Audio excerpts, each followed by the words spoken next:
పేరు బొమ్మన సురేష్ CITU నిర్మల్ జిల్లా కార్యదర్శి. నిర్మల్ జిల్లాలో మధ్యాహ్న భోజన కార్మికులు గత 7 నెలల నుండి జీతాలు పెండింగ్లు ఉన్నాయి. అట్లాగే గత 5 నెలల నుండి బిల్లులు పెండింగ్లు ఉన్నాయి. ఇలా బిల్లులు కోడిగుడ్డుకు ప్రభుత్వం ఇచ్చేది 5 రూపాయలు, కానీ మార్కెట్లో 7 నుంచి 8 రూపాయలకి ఇలా బిల్లు మా కోడిగుడ్డు దొరికే పరిస్థితి ఇలా నిర్మల్ జిల్లాలో ఉంది.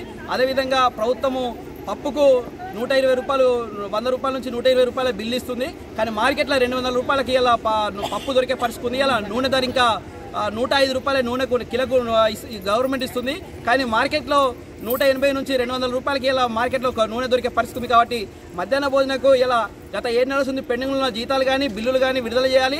అదేవిధంగా కాంగ్రెస్ ప్రభుత్వం ఎన్నికల్లో మధ్యాహ్న భోజన కార్మికులకు నెలకు 10,000 రూపాయలు ఇస్తామని ఎన్నికల్లో మేనిఫెస్టోలో పెట్టుకున్నారు, కానీ ఇలా కాంగ్రెస్ ప్రభుత్వము సంవత్సర కాలం గడుస్తున్నా కానీ మధ్యాహ్న భోజన కార్మికులకు ఇలా ఎలాంటి గైడ్లైన్స్ కానీ ఎలాంటి జీవో కానీ ఇవ్వాలని పరిస్థితి ఇలా ఉంది. కాబట్టి ఎన్నికల్లో ఇచ్చిన హామీని వెంటనే విడుదల చేయాలి. అదేవిధంగా ఎన్నికల్లో ఇచ్చిన హామీని వెంటనే అమలు చేయాల్సిన అవసరం ఉంది. అదేవిధంగా మధ్యాహ్న భోజన కార్మికులకు యూనిఫామ్ కానీ PF PSI సౌకర్యం కల్పించాలి.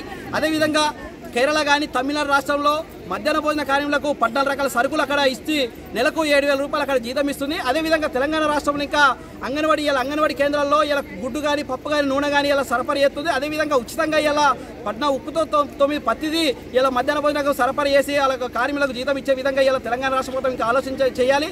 లేకుంటే ఈ నెల చివరి వారం నుంచి అంటే జనవరి చివరి వారం నుంచి దీర్ఘకాలిక సమ్మెకి ఇంకా పోవడానికి వెనకాడం అనేది ఈ ప్రభుత్వానికి కానీ అధికారులు కానీ హెచ్చరిస్తున్నాం.